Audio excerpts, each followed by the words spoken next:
to my channel. My name is Kat, and today I'm going to start a Watercolor 101 series. So this is part 1. This is an introduction to watercolor.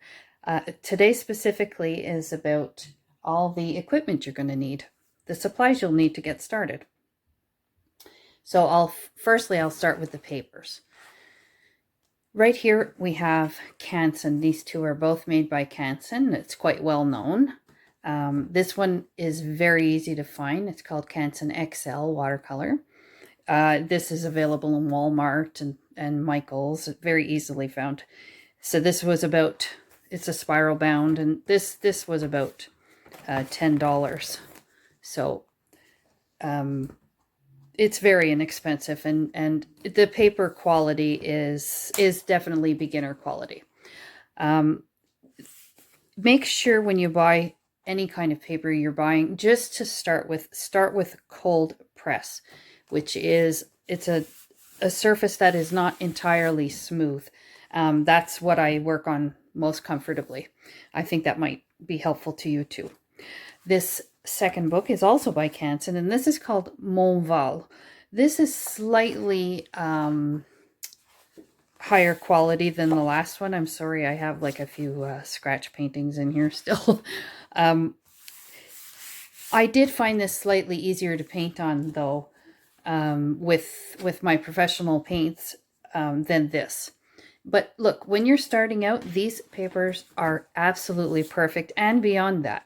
Like, I've done quite nice paintings on these papers, so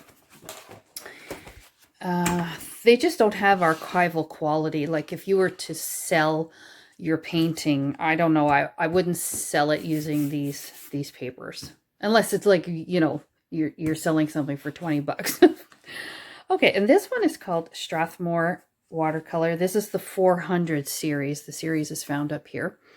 This is superior to the Canson, I would say.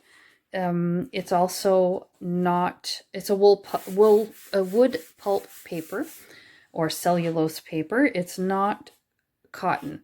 So that's the difference between these student grade papers and professional papers is cotton. And as you progress in your watercolor journey, you will see that if you want to make any investments, I would invest in better paper before I invest in anything else.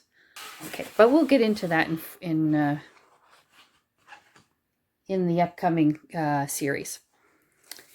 Also, I might mention to you that there's a paper called Fabriano Studio. I don't have any with me, but it is really a good paper. It's a paper that has 25% cotton in it, which is more than any of the other student papers have, and the price is really phenomenal. I use a place called Desserts.ca. I'm in Canada, so I can order from there quite easily.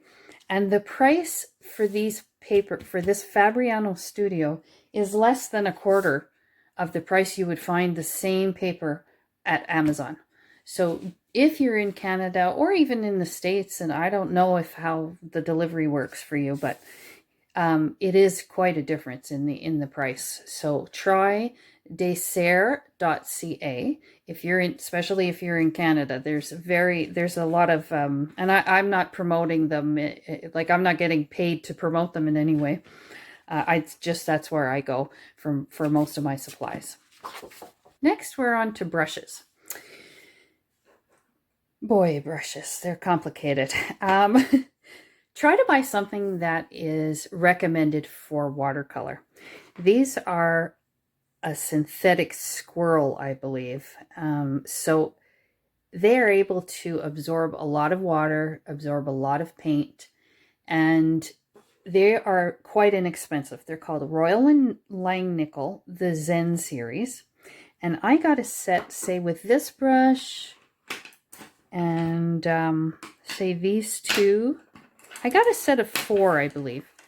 And that was about, on sale, I got it for 12 bucks. And I think regularly it's about 15 or 17 at Michael's. I got these at Michael's.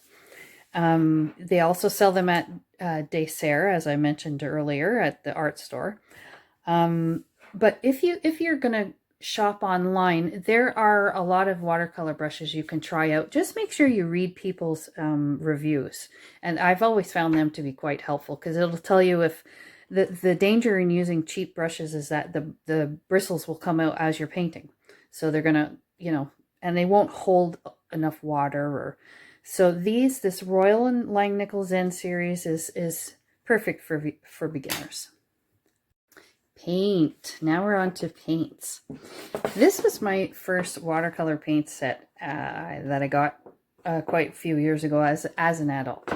I used to paint with my kids when they were young, and I chose watercolor because they were so easy to clean up.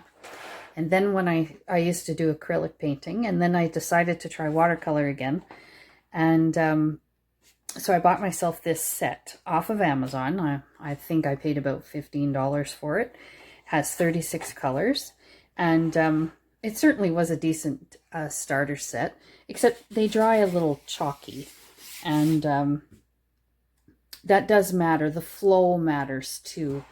So if you don't think you're going to stick with watercolor, or you're only going to do it once in a while, this set's fine. But if you're going to stick to it, I would really recommend this as your beginner paint. This is pretty excellent, and you'll see, even if you type into Amazon pretty excellent, this should come up. You'll know it's the right one by the parrot. And this also is a 36 set color, and it is phenomenal. It's creamy. They activate well. These are all paints that have been poured into half pans. This size is called a half pan. And they flow beautifully. They're vibrant. I think they're worth every cent. And they're only slightly more expensive than this, maybe $5 or something. And they go on sale a lot on Amazon too. So, but by all means, poke around, look around, ask at your local art store what's a great beginner set. I will try to link some good sets that I found on Amazon, because Amazon's kind of easy for anybody to shop at. But yeah, just ask around, and definitely read people's reviews. They are very helpful.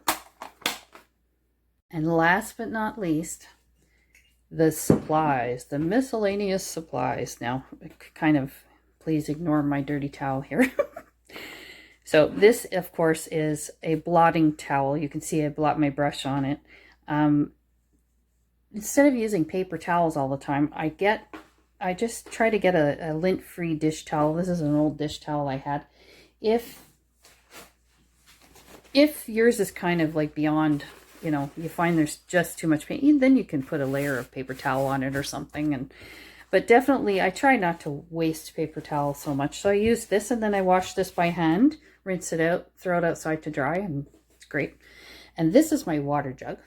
So this jug I found at my Dollarama. It's like a large canning jar. And this little gadget, that is a silicone pot scrubber.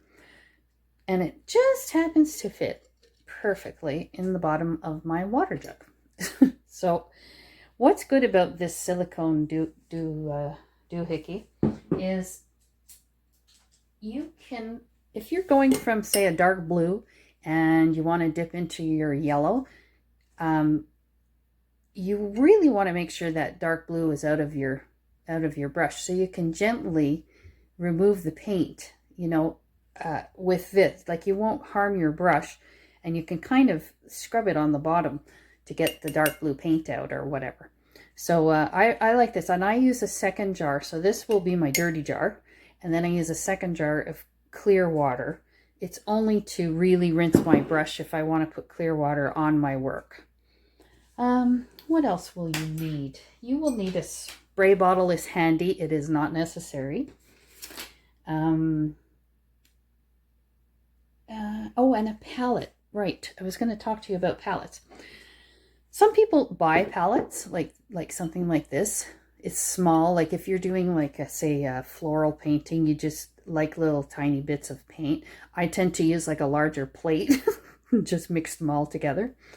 But what is handy is most paints that are poured into pans like this the lid is repurposed as a palette. They're usually quite white so you can see what you're mixing, and you just wipe it clean. You just wet it and then you wipe it clean with your paper towel, or if you have another cloth. It's so easy. Look at this cleanup, and that color was put there days and days ago, and it can even be months, and you can just wipe it up like that. It's so easy.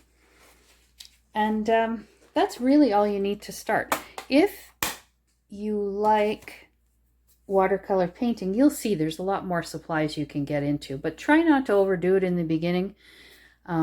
If you can only afford 3 tube colors, you can buy paints in tubes, such as these. These are 15 mLs, 14 mLs.